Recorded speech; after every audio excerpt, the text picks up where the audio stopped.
de que el Señor siga abriendo los cielos sobre nosotros, no porque no lo haya hecho antes, sino porque necesitamos ese continuo renovar de sus cielos abiertos sobre nosotros y su asistencia permanente. Mientras estemos en esta tierra, necesitaremos con ansias, con desesperación, como decía el salmista David, como el siervo brama por las aguas, así clamamos nosotros por su divina presencia. Alguna vez leí o escuché, no recuerdo, un concepto que representa bastante lo que me pasa a mí al menos, y sé que a muchos de nosotros también nos ha pasado lo mismo. Cuando hemos experimentado la presencia de Dios en nuestras vidas, no hay otra cosa que pueda satisfacer nuestra alma tanto como la presencia de Dios. Lo único que llena nuestra alma después de haberse encontrado con Dios es la persona de Dios. Y cuando nos alejamos de Él por alguna razón, no hay algo que pueda llenarnos tanto como su divina presencia. La presencia de Dios nos llena todo, como dice por allí la Escritura, en todos nosotros, y a Él sea la gloria por eso. Cuando la Biblia dice que esperaban la lluvia, es importante cantar con entendimiento, porque la Biblia dice eso, ¿no? Que Israel esperaba la lluvia temprana y la tardía. Y cada vez que hay canciones que hacen mención a la lluvia que esperamos, a mí me gusta explicar para que cantemos con entendimiento. A lo mejor usted nunca lo escuchó, pero la lluvia temprana en Israel preparaba el terreno para cosechar, para sembrar en realidad. Esa es la primera lluvia que venía en los primeros meses. Entonces eso ablandaba la tierra, preparaba la tierra para la siembra. Y la tardía era lo que aseguraba la cosecha, porque si no volvía a llover, ese grano que se había sembrado allí se perdía por la sequía. Así cuando miramos esto desde el punto de vista espiritual, le estamos diciendo a Dios, enviar la lluvia temprana y tardía, para que usted lo cante con entendimiento, es preparar el corazón, preparar la tierra, preparar lo que estamos sembrando, y luego le decimos a Dios, volvé a hacer llover sobre nosotros para garantizar la cosecha, para garantizar el resultado. Así que cada vez que yo canto estas canciones, por lo menos eso es lo que enseña la Escritura, y yo se lo transmito para que usted pida a Dios esa lluvia, la temprana, la que prepara la tierra, y luego la que garantiza el resultado. Si no, nos quedaríamos en el medio. Estaba meditando en estos días acerca de lo que esperamos de Dios, y creo que el título era cuando tenemos que enfrentar lo que Dios no va a cambiar. Por allí los predicadores tomamos porciones de la Biblia donde grandes manifestaciones de Dios cambian el curso de las cosas, cambian el curso de una nación, cambian el curso de una familia, aún cambian el curso de una persona, y a partir de ese encuentro con Dios todas las cosas son hechas nuevas. Pero hay otras porciones de la Biblia donde muestra la asistencia de Dios ante situaciones que no van a cambiar, y también es parte de los recursos de Dios darnos las herramientas para que hagamos frente a eso que no va a cambiar, que tiene que ver con el propósito de Dios. Gracias, Señor. Que tiene que ver con los planes de Dios, que no son agradables a nuestra naturaleza humana, pero que también forma parte del tratamiento de Dios, que pasemos por allí. A veces los predicadores usamos el desierto como figura de aquellas circunstancias que no van a cambiar, pero que Dios de todas maneras nos capacita y nos fortalece y nos asiste para que podamos pasar por allí. Dice la Escritura en San Mateo capítulo 10, es el primer texto, verso 24, que el discípulo, hablando de nosotros, Cristo, no es mayor que su Señor. Y dice el Señor, si a mí me persiguieron, a ustedes también los van a perseguir. Pero yo me quedo con ese concepto, ¿no? Que es bien profundo. El discípulo no es mayor que su Señor. Y cosas que acontecieron en la vida de Jesús, no exactamente las mismas, pero situaciones similares nos pueden acontecer a nosotros, aún caminando con Dios. Desde algunos púlpitos se enseña, como he dicho otras veces hablando de otros temas, que nada nos puede pasar, que Dios va a evitarnos el dolor, que Dios va a evitarnos las pérdidas, que Dios va a evitarnos las angustias. La verdad que no dice eso, al contrario, dice Cristo, en el mundo tendréis aflicciones, pero confíen, yo he vencido al mundo. ¿Qué está diciendo el Señor? Yo sé por lo que van a pasar, porque yo lo he pasado, y les voy a dar las fuerzas, les voy a dar los recursos para que puedan sobreponerse a eso que les toque vivir. Y yo quiero hablar de eso en esta tarde-noche, de esas experiencias que nos tocan vivir, de las cuales Dios no va a evitar. El Señor dijo también en San Lucas capítulo 9 y verso 23, y también repite lo mismo en el capítulo 14 y verso 29, que debemos, los que vamos a seguir a Cristo, debemos tomar nuestra cruz cada día y seguir al Señor.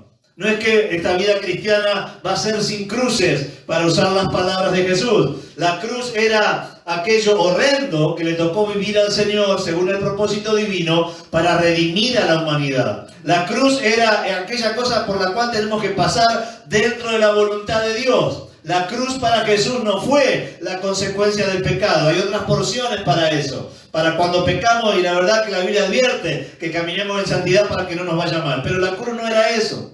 La cruz son esas circunstancias de vida, aún haciendo la voluntad del Señor, aún estando en obediencia a Dios, tenemos que tomar nuestra cruz y tenemos que seguir en esta tierra. Esto significa que hay circunstancias por las cuales van a pasar. No hay gloria tomando la vida de Cristo. No hay gloria sin cruz primero. No hay victoria sin cruz primero. El Señor venció la muerte, pero tuvo que pasar por la muerte para vencer la muerte. Por eso decía, hay una especie de teología moderna y bien rara que no refleja para nada la revelación del Evangelio, que es, por la muerte no vas a pasar, por la adversidad no vas a pasar. Es más, dice la Biblia, aunque ande en valles de sombras de muerte, no temeré mal alguno. No es que el Evangelio propone vivir con ausencia de los males o con ausencia de los valles de sombras y de muerte, no, sino que en esas circunstancias Dios va a estar con vos como está conmigo. Y de esas circunstancias, de esas pruebas interiores, quiero hablarte en esta tarde-noche. Y ahora sí vamos a San Lucas, pero el capítulo 9, por favor, acompáñenme hasta allí, grabes esos versículos. Después, el Señor Jesús había ido a Jerusalén como buen judío por lo menos 7 veces al año. Algunos iban 9 veces, pero por lo menos 7 veces al año. Entendemos por el cumplimiento del Señor que fue las 9, ¿no? Haciendo un muy buen cumplimiento de todas las festividades y los momentos en los cuales los judíos se encontraban en Jerusalén. Así que ir a Jerusalén para Jesús era bastante habitual. Por lo menos vivió 33 años de aquí en la tierra en su vida terrenal, así que subió, multiplique usted si tiene ganas ahí, subió un montón de veces, hasta, yo tengo por ahí 231 veces que subió a Jerusalén, es decir que era habitual que Jesús suba a Jerusalén por lo menos todas esas veces, 231. Además, si fue por otras razones a Jerusalén, pero por lo menos por las religiosas tendrá que haber ido si él cumplió con lo que decía la Biblia, y la Biblia dice que él cumplió, fue todas esas veces. Así que ir a Jerusalén, como dije, para Jesús era una vez más. Sin embargo, encontramos en la Biblia, en San Lucas capítulo 9 y verso 51, esta expresión. Y dice, cuando se cumplió el tiempo era el tiempo del fin para él, el tiempo de ser crucificado, de ser entregado, el tiempo en el que iba a cumplir el propósito por el cual había venido. Sabía que ese tiempo, Jesús sabía que ese tiempo era un tiempo distinto a todos los otros tiempos. Había estado con su familia, había estado de pequeño, había estado en el templo, había estado de grande en su ministerio público, había estado enseñando, había estado libertando, había estado sanando, había estado formando esos 12 hombres que se iban a quedar junto con otros discípulos que aparecen allí esperando en el aposento. Había varios más, por lo menos 120. Había hecho un trabajo que ya lo había hecho, ese trabajo de formación para los que iba a dejar en la gran misión que el Señor iba a encomendar a la iglesia. Y ese era el tiempo del fin. Después de haber muerto y resucitado, el Señor sabía que iba a ascender otra vez al cielo, a la gloria en la cual Él había estado. De ese tiempo hace mención. Y dice, en el que había de ser recibido arriba, de ese tiempo hace mención. Y agrega esta frase, Lucas, afirmó su rostro para ir a Jerusalén. Afirmar el rostro es una expresión bastante común. Tiene que ver con la determinación, con la decisión. Afirmar el rostro es como convencerse de que tenemos que hacerlo. ¿Por qué tuvo que afirmar el rostro en esta vez Jesús para subir a Jerusalén si había subido por lo menos 231 veces más? Porque esa subida a Jerusalén iba a ser distinta a todas las otras. Y lo que iba a pasar para él, para el Señor en Jerusalén, iba a ser distinto a todo lo que el Señor había vivido. Entonces él entendía, siendo el tiempo señalado, que él tenía que pasar por eso que ahora iba a pasar. Él tenía que enfrentar todo aquello que ahora iba a enfrentar. Cuando él ora en Getsemaní le dice al Señor, al Padre, si fuese posible pasa de mí esta copa, pero no se haga mi voluntad sino la tuya, porque el Señor sabía que el Padre no iba a evitar lo que él iba a vivir esos días en Jerusalén. Algunos entienden el ministerio de Jesús en tres grandes etapas y bien determinadas y separadas entre sí. Una etapa de popularidad. La primera etapa del ministerio de Jesús fue de mucha popularidad. Al Señor lo seguía muchísima gente. El Señor recibía del Señor un montón de beneficios. Por eso lo buscaban y lo buscaban mucho al Señor. Pero la segunda etapa que distinguimos algunos es de persecución. Ya en el segundo tramo del ministerio público del Señor entró a molestar el mensaje de Jesús por Jerusalén y por toda la tierra, la región en la cual él predicó. El segundo periodo fue un periodo de persecución y el tercero de resistencia a sus enseñanzas. Ya la tercera etapa fue preparando todo el tiempo señalado para que el Señor fuese perseguido, fuese encontrado como fue encontrado y fuese entregado como fue entregado. Pero este último tramo el Señor entiende que era distinto a todos los tiempos. Y a lo mejor estés viviendo un tiempo distinto a todos los tiempos. Y hayas pensado que Dios debió evitarte ese tiempo por el cual tenés que pasar. Pero si no, si forma parte del propósito de Dios, si forma parte de esa cruz que tenemos que llevar nosotros mientras estemos en esta tierra, esta palabra esta noche entonces es para vos. En San Lucas, pero el capítulo 22, acompáñeme un cachito, vamos a ver algunas cosas que representó para Jesús esa subida a Jerusalén tan especial. Capítulo 22 de San Lucas, versículos 1 y 2 dice: estaba cerca la fiesta de los panes sin levaduras, la que se llama la Pascua en realidad, y los principales sacerdotes y los escribas buscaban cómo matarle, porque temían al pueblo. El Señor sabía que esta etapa era esa etapa en la que el rechazo y la hostilidad tenían que manifestarse para que puedan llevarlo a la cruz.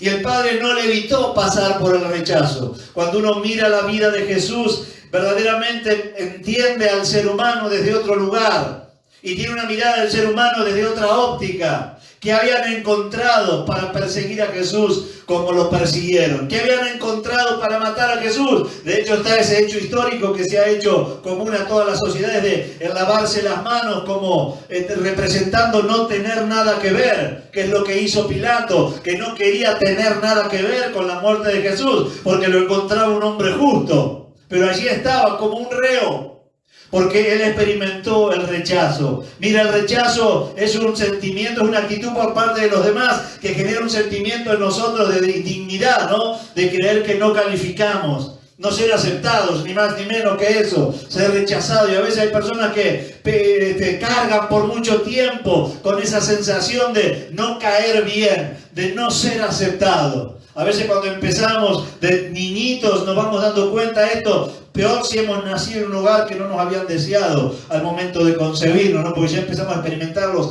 aún de muy pequeña edad. Pero si eso no ha pasado, si en nuestro hogar llegamos y nos deseaban y nos esperaban, bueno, luego viene la etapa del jardín y ahí empezamos a ver cuando sociabilizamos que no somos tan aceptados como en el hogar, ni somos tan queridos, ni somos tan cuidados. Y ahí empieza a ver la sociedad y empezamos a vernos dentro de esa micro sociedad y empezamos a lamentablemente a padecer en muchos casos el rechazo, el no caer bien.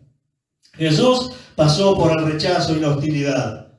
El Señor sabe, hay una expresión del Señor anunciada por Isaías allí cuando habla de los padecimientos del Mesías, por los padecimientos del siervo del Señor, que haciendo alusión a Jesús, que tiene que ver con varón experimentado en quebrantos, varón de dolores experimentado en quebrantos. ¿Y sabes por qué el Señor sabe entender y sabe abrazar y sabe restaurar a los rechazados? Porque el Señor, siendo santo, siendo puro, siendo bueno, experimentó ese rechazo, esa no aceptación por parte de la sociedad en la cual le tocó vivir. Y por eso Él afirma el rostro, porque Él sabía que la última etapa iba a ser de hostilidad, iba a ser de rechazo. Te has visto rechazado por la microsociedad, te ha rechazado tu familia, no encontrás tu lugar en el mundo. Bueno, Cristo es especialista en eso. El Señor puede entender a esas personas, porque siendo, como dije, santo como fue, el Señor tuvo que experimentar también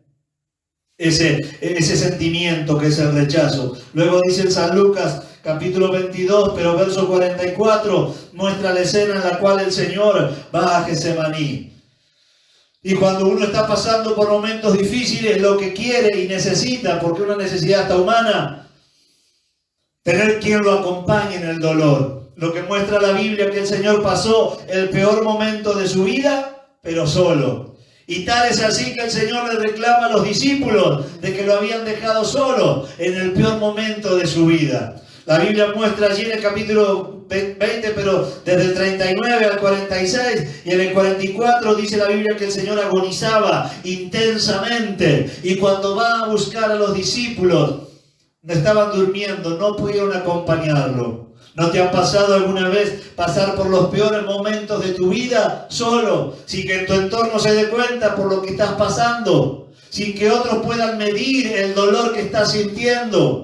Bueno, Cristo también pasó por eso. No es que estuvo acompañado en el dolor, no es que estuvo acompañado en el peor momento, no. Él estuvo solo en el peor momento y sabe entender por eso aquellos que pasan por esos procesos de soledad, aun cuando la están pasando mal. Pero no solamente la soledad, en el dolor tuvo que padecer Jesús, sino que en Marcos capítulo 14 y verso 50 dice la Biblia que todos los íntimos los dejaron solo y lo abandonaron. No solo el rechazo es una actitud de los demás para con nosotros que genera esa sensación de indignidad, sino el abandono también es una actitud de los demás para con nosotros que genera esa sensación, ese sentimiento en nosotros de que no valemos para nadie. A eso experimentó el Señor, la soledad del abandono, de tener quien está pero se va. No es igual lo que se experimenta cuando no tenemos a nadie. Cuando no tenemos a nadie, decimos por lo general, estamos solos. Eso es una cosa. Pero el abandono es haber tenido a alguien que se fue. Haber tenido a alguien con quien podíamos contar y no contamos. Bueno, esa otra sensación y sentimiento y emoción experimentó el Señor cuando los discípulos lo abandonaron. Cuando viene la turba a tomar los presos, ninguno de los íntimos quedó con el Señor. Aún Pedro que le había prometido, mirá, aunque todos se vayan, Señor, yo me voy a quedar con vos. Aún el que le confesó, el que mediante un acto de la voluntad le dijo, yo no te voy a dejar, ¿cómo te van a dejar ellos? También abandonó al Maestro. Yo puedo imaginarme esa noche, la peor noche del Señor, solo. No solo porque lo habían dejado allí sin orar, sino ahora abandonado. Miró para los lados y no había nadie. Hay un refrán que fue criollo eso. Es un pensamiento muy nuestro, muy argentino. Los amigos del campeón. Y seguramente muchos de los que han pasado momentos de esplendor y de fama, cuando ya el esplendor y la fama ya no la tenemos más, entonces quedan los verdaderos amigos, porque hay muchos amigos, pero que son amigos del campeón. Bueno, los discípulos se comportaron como los amigos del campeón. Cuando el Señor estaba en el esplendor, en ese tiempo de popularidad que cité, ellos estaban todos ahí junto al Señor. Su maestro hacía sanidades, su maestro era venerado, su maestro era seguido por multitudes y ellos eran los colaboradores. Así que yo me imagino a los discípulos cuando iban al mercado diciendo y escuchando hablar de Jesús y de su fama o su popularidad, de sus grandes sermones o sus grandes acciones o sus grandes milagros, diciendo, ese es mi maestro, ese es mi maestro. Pero cuando tuvieron que bancarlo al Señor porque quedó solo, lo abandonaron. Allí era como un reo más, venía la turba a llevarlo preso. Y dice la Biblia allí en San Marcos que todos, absolutamente todos, lo dejaron. Pero cuenta San Lucas capítulo 22, también los demás evangelios, pero en los versículos 47 y 48, que experimentó el falso amor y la traición de un íntimo como era Judas para él. Y qué feo que es eso. Qué fea es la traición, ¿no? Porque uno después no sabe cómo actuar.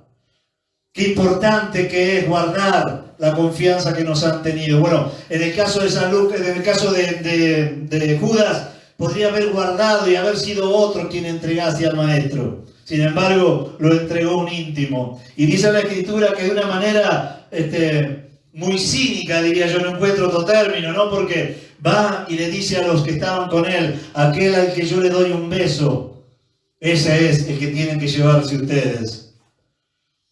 Yo me imagino al Señor que conocía porque le dice, con un beso me entregas. El Señor que conocía los corazones, pero qué manera más cínica de entregar a alguien, ¿no? Con un beso, queriéndole mostrar afecto cuando en realidad mediante ese beso lo estaba entregando. El Señor que ya sabía porque lo había anunciado, el Señor ha experimentado la traición.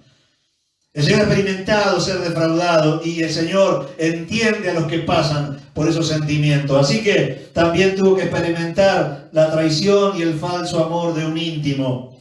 Pero si tenía expectativa del Señor, me imagino yo, ¿no? Si tenía expectativa porque en algunas ocasiones lo llevó a este discípulo a hacer varias cosas con él. A él y a otros dos más que no llevó a la mayoría. Yo imagino que el Señor tenía, porque luego se lo dice, cuando hablaron después de resucitado, tenía con Pedro una confianza y una esperanza, una expectativa que no la tendría en los demás. Así que el Señor en alguna ocasión lo llevó a Pedro, como dije, a dos más, y cuando resucita reafirma este concepto que yo estoy diciendo cuando le dice, Pedro, ¿me amas? Cuida mis ovejas o cuida mis corderos. Así que el Señor le encomendó cosas que a los demás no. Sin embargo, cuando Pedro le dice, Señor, yo no te voy a negar. No importa que te vengan a buscar. No importa que sea el día de tu muerte, el tiempo que te vas a ser entregado. Yo voy a estar con vos hasta el fin. El Señor que, como dije, conocía los corazones, le dice, Pedro, antes de que el gallo cante 2 veces me vas a negar 3. Pedro dijo, no, eso nunca va a acontecer, Señor. Yo voy a estar con vos siempre. Sin embargo, dice la Biblia que no solo abandonó al Señor como el resto de los discípulos, sino que cuando alguien lo reconoció en el patio de la casa del sumo sacerdote, dijo, no lo conozco, no sé quién es. Y ante la insistencia de uno dice, no, vos hablás como uno de ellos, vos estabas con él. Él dijo por segunda vez, no lo conozco a ese hombre.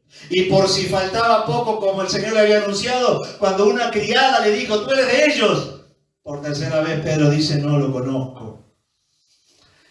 La negación, otra actitud de terceros para con nosotros que genera otros sentimientos. No te conozco.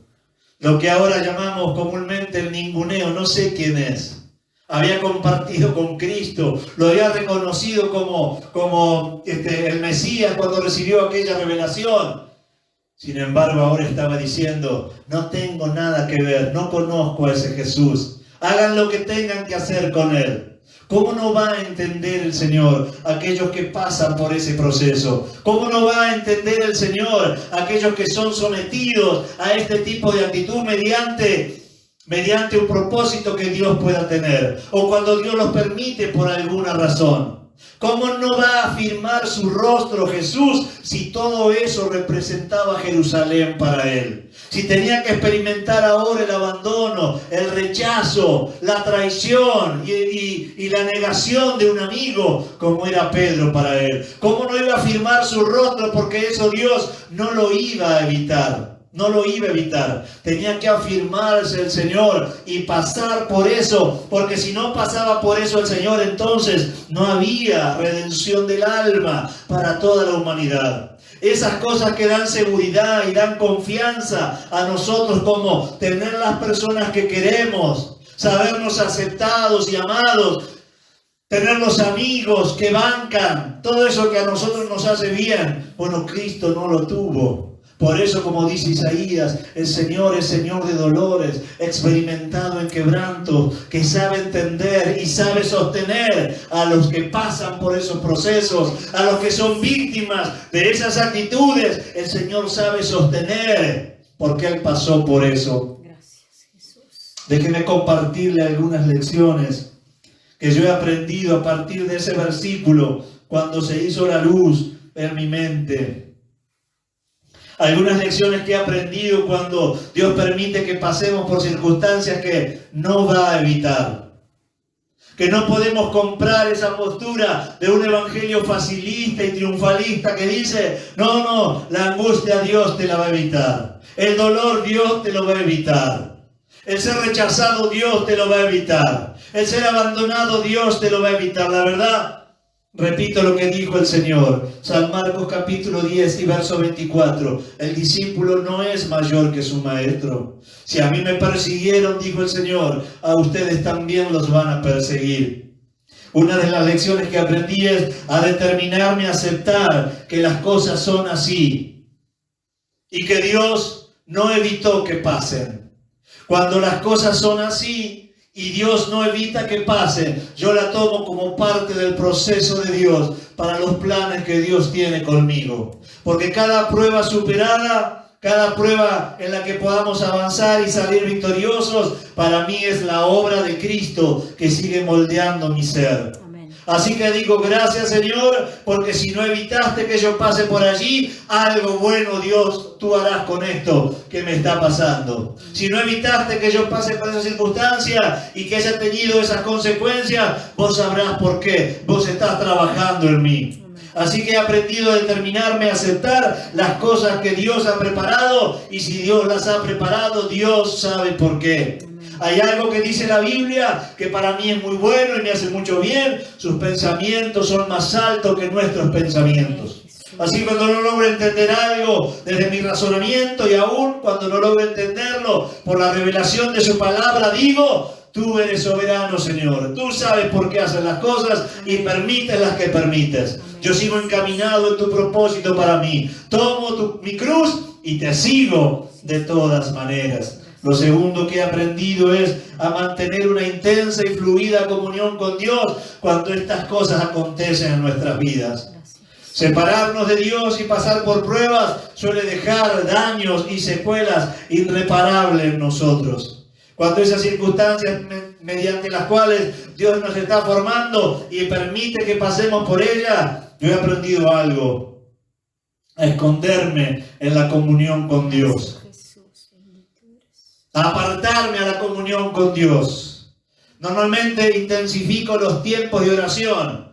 Hay una oración que, como a ustedes les pasará, hay una oración que es promedio, es lo que más o menos siempre oramos. Pero hay circunstancias o situaciones en las cuales uno entiende que tiene que estar más cerca de Dios, como hizo el propio Señor allí en Getsemaní. No es que pasaba todas las noches orando, esa noche tenía que orar de esa manera. Y esa noche tenía que estar en la comunión con el Padre. Y ese tiempo tenía que estar más aferrado a Dios que en otras ocasiones, aunque una vida en comunión siempre tenía. Manténgase en una intensa y fluida comunión con Dios mientras dure ese proceso, mientras dure esa prueba, mientras usted pasa por esas circunstancias que Dios permitió, sean las que yo describí en la vida de Jesús o otras que Dios haya permitido, de esas que Dios no va a evitar, de esas pruebas interiores por las cuales vamos a pasar. Hemos pasado y seguiremos pasando, porque no tiene Dios como propósito evitarnos que pasemos por allí. Pero mantenga una fluida comunión con Dios cuando esté siendo probado, cuando esté pasando por esos procesos o esos periodos. Tercero, rechace toda forma de duda respecto del amor de Dios. Porque a veces en esas circunstancias comenzamos a sospechar del amor de Dios. ¿Será cierto que Dios me ama tanto? ¿Será cierto que Dios ha pagado por mí? ¿Será cierto que mi vida es tan preciosa para Dios? Pero en esos periodos a veces solemos dudar, solemos sospechar del amor de Dios. Deseche toda duda del amor de Dios. Pasar por la prueba no es que Dios no te ame. Pasar por las aflicciones no es que Dios no te ame. Es más, vas a poder experimentar más el amor de Dios si te toca pasar por aflicción. Vas a experimentar más el amor de Dios si te toca pasar por el rechazo. Vas a experimentar más el amor de Dios si te toca pasar por el abandono, aún por la traición. Vas a ver que el Señor está siempre allí, con sus brazos abiertos para abrazarte, con su amor incondicional para amarte, para sostenerte y para guardarte, para levantarte y para protegerte. Nunca dudes del amor de Dios cuando Dios permite que algo negativo pase en nuestra vida. Lo cuarto es rechazar toda forma de resentimiento. A mí me encantan las palabras del Señor, porque el resentimiento es un mal que se hace uno esperando que le haga mal al otro. Cuando yo veo al Señor Jesús luego de pasar por este periodo, y cuenta Juan un detalle maravilloso en la vida del Señor. Cuando Juan cuenta el encuentro de Jesús después de resucitado, cuando lo cuenta Juan, no los otros evangelios, Juan cuenta que el Señor estaba con unos peces, con unos pescados a la costa, a la vera del mar de Galilea. Gracias, y con unas brasas allí, esperando a los discípulos para compartir con ellos esos pescados asados. Si uno toma como referencia que el último encuentro que tuvo con los discípulos fue cuando estaba esa noche el Señor y lo abandonaron. ¿Quién espera con un asado? Aquel que lo abandonó, que lo traicionó y que lo negó. ¿Cuánto amor hay en Jesús? ¿Cuánto amor hay en el Señor? ¿Qué ejemplo que es para nosotros los que seguimos sus pisadas? Porque vemos en el Señor, y por eso este concepto, rechace toda forma de resentimiento. Aún estando en la cruz dijo, Padre, no le tomes en cuenta. No saben lo que hacen, no le tomes en cuenta. Amén. Pero cuando tuvo que encontrarse o reencontrarse con sus discípulos, dice la Biblia que les había preparado un asado para compartir allí el tiempo final antes de ascender al cielo. Qué hermoso corazón el de Jesús, que pasó por la hostilidad, pasó por el rechazo, pasó por el abandono, pasó por la traición, pasó por la soledad y tenía un corazón lleno de amor para amar aún aquellos que hicieron que Él pase por esos momentos. Y por último, tome ahora su cruz.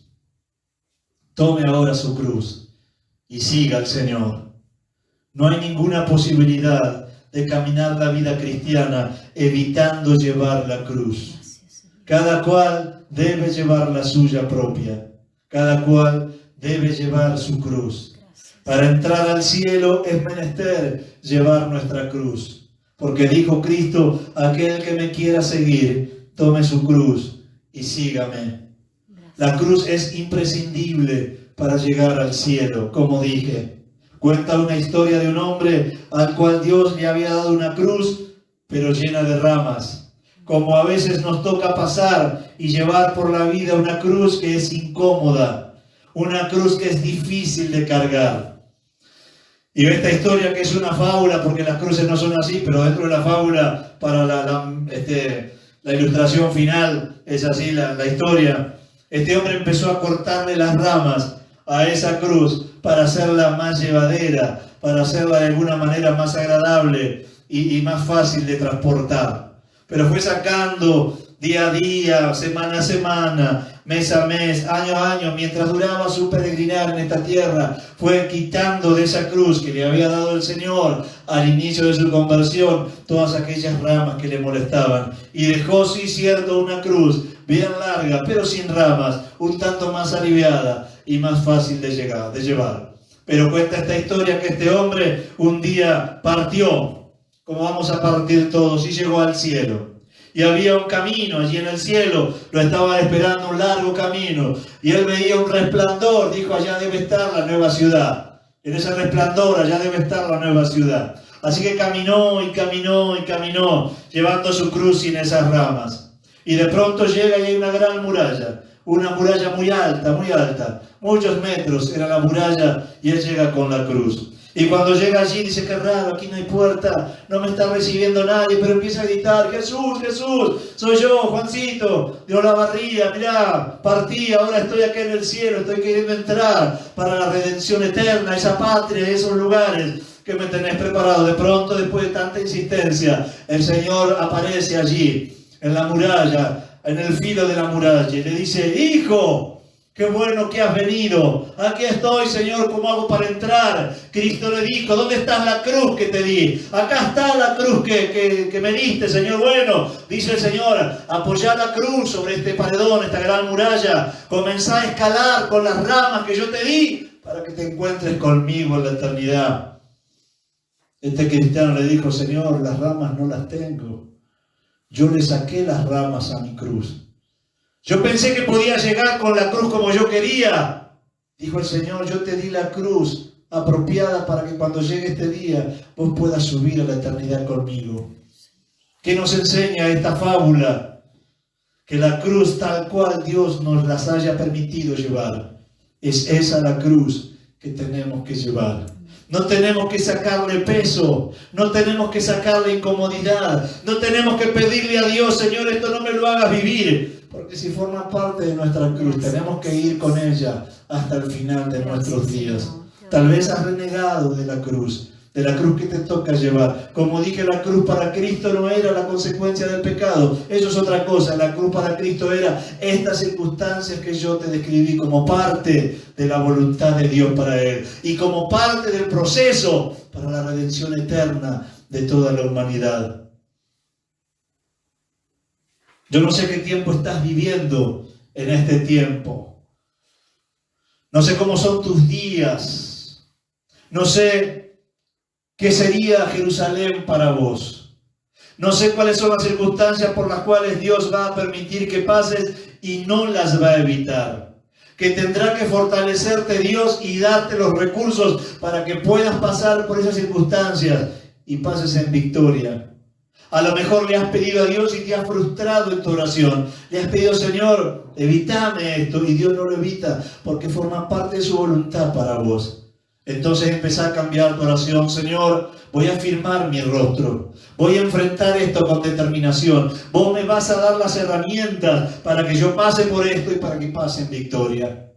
Quiero permitirme por un momento orar por vos y quiero que te presentes delante de Dios. Yo no sé qué representa Jerusalén para vos. En el caso de Jesús, sí te describí qué representó. El Señor había subido 200 y pico de veces. Ahora tenía que subir porque el tiempo había llegado y ese tiempo iba a ser distinto. Entonces el Señor, como dice Lucas, afirma su rostro. Se determina. Mira Jerusalén y sube, convencido de que no la iba a pasar bien, pero que Dios lo iba a asistir. Convencido de que la hostilidad, el abandono y el rechazo iban a formar parte de las circunstancias que en esos días tenía que vivir, pero Dios iba a estar con él. Yo quiero que inclines tu cabeza ahí donde estás. Gracias, Jesús. Quiero orar por vos y por tu Jerusalén, por esa circunstancia de vida que Dios no va a evitar, por la cual vas a pasar y estás pasando, pero que Dios te va a asistir para que puedas pasar por allí en victoria. No te apartes de la comunión con Dios. Mantenete firme en la comunión con Dios. No te distraigas. Mantenete firme en la comunión con Dios, como nos enseñó Cristo. Y de allí, desde esa comunión con Dios, tendrás la fortaleza, tendrás la lucidez, tendrás la energía y tendrás la predisposición para enfrentar lo que te toque vivir, convencido de que vas a tener victoria. Padre, en el nombre de Jesús, te invocamos en esta tarde-noche. Te agradecemos este ejemplo maravilloso que hay de tu vida en los evangelios. Señor, de esa expresión de Lucas, tantas veces había subido a Jerusalén y tantas otras subiría, pero esa era distinta, porque el tiempo había llegado, el tiempo señalado había llegado. Y todo esto que yo describí te iba a pasar y de hecho te pasó. Por eso tu palabra te define, Señor, como el varón de dolores, experimentado en quebrantos. Sufriste la hostilidad, sufriste el rechazo, sufriste el abandono, sufriste la soledad, sufriste la traición. Aún así, te mantuviste firme en aquello que era el propósito santo de Dios el Padre para vos y para nosotros, porque a través de tu vida nosotros teníamos la redención. Padre bueno, yo quiero rogarte por todos aquellos que están pasando por alguna Jerusalén. Esa circunstancia que vos no has evitado que tenga que transitar. Aún algunos habrán tenido expectativa que la cuarentena iba a terminar, que este tiempo no iba a durar tanto, pero así estamos y así seguimos estando. Pero Padre bueno, aún en este tiempo tú estás con nosotros. Aún en este tiempo tú sigues siendo Dios. Aún en este tiempo tú nos asistes y nos seguirás asistiendo. Aún en este tiempo tu Espíritu está con nosotros y tu gracia se manifiesta en nosotros. Aún en este tiempo nos sos de compañía. Aún en este tiempo nos sos de fortaleza, porque tú nunca nos has dejado y nunca nos vas a abandonar. Amén, Jesús. Por eso, amado Padre, yo te ruego que podamos aprender del modelo del Señor, que podamos aprender a mantenernos en comunión, que podamos aprender a mantenernos firmes en nuestra convicción de lo que es propósito tuyo, de lo que es voluntad tuya. Lo aceptamos, determinados a vivir tu voluntad No importa que no sea agradable en todos los sentidos. Amén. Por eso, amado Padre, yo te ruego que tú fortalezcas a cada hermano, a cada hermana, a cada joven o jovencita que está transitando por un Jerusalén, que está transitando por un periodo en el que las conductas de los demás o circunstancias de vida que le tocan vivir son una verdadera prueba para su fe, para los fundamentos de su fe, para el tiempo en comunión que están, para el tiempo de devoción para ti. Padre bueno, en el nombre de Jesús, en el nombre de Jesús, que cada uno de los que nos escuchen esta noche pueda tomar su cruz. A lo mejor alguno ha renegado de la cruz que le ha tocado. Señor Jesús. A lo mejor alguno, como la ilustración de la historia, le ha ido quitando ramas para hacerla más cómoda. Tú nos enseñaste que desde el momento de nuestra conversión debemos tomar nuestra cruz y seguirte a ti. Y esa cruz debemos llevarla hasta el final de nuestros días. Gracias te damos, Señor, porque tú nos has enseñado que sin cruz no hay gloria, sin muerte no hay resurrección. Por eso, Padre bueno, ansiamos los tiempos de victoria, pero también para que haya victoria tiene que haber lucha. Gracias, Padre bueno, por todo lo que tú has permitido para nuestro bien, porque como dice Pablo a los romanos, todo ayuda para bien a los que te amamos. Y de algo estamos seguros, Señor, de que te amamos con todo nuestro corazón. Acompaña a aquellos hermanos que están pasando por una Jerusalén, que están pasando por esos periodos. Fortaléceles en este tiempo, en el nombre precioso del Señor Jesús. Aleluya, Amén. Señor. Amén. Y amén. Amén, Señor. Gracias, Jesús. Te adoramos, Señor. Muy bien, hermanos. Bendecida semana, bendecido tiempo. Oremos por nuestra ciudad, oremos por nuestra provincia, oremos por nuestra nación. Que Dios siga dando sabiduría, sea cuidadoso con los movimientos, sea cuidadoso con el cumplimiento de las normas que están establecidas. Yo sé que por la práctica ha habido una relajación, han pasado un montón de días, pero la verdad que los requerimientos son los mismos que los primeros 15 días. Usted se acordará ya por marzo, ¿no? Marzo, abril, esos primeros 15 días, así tiene que ser. Y así tiene que ser, no tenemos otra. Y de última, si hacemos los encuentros como hacemos en nuestra iglesia, con todas las medidas de precaución y de cuidado, el distanciamiento y la desinfección y todo eso, para que nos guardemos y guardemos también a los demás. Amén. Oremos por como dije, por nuestra nación, y también oremos por nuestro mundo, para que prontamente, como todos anhelamos, volvamos a cierta normalidad. Nos saludamos entonces en el amor del Señor. Recuerden, como siempre lo digo, por si alguno no se ha conectado y de nuevo, si usted no pone un saludo allí, los demás hermanos no saben que usted está. Tiene que escribir algo para que salga su nombre y así saludarse y desearse, como siempre hacemos, una bendecida semana. Cantamos.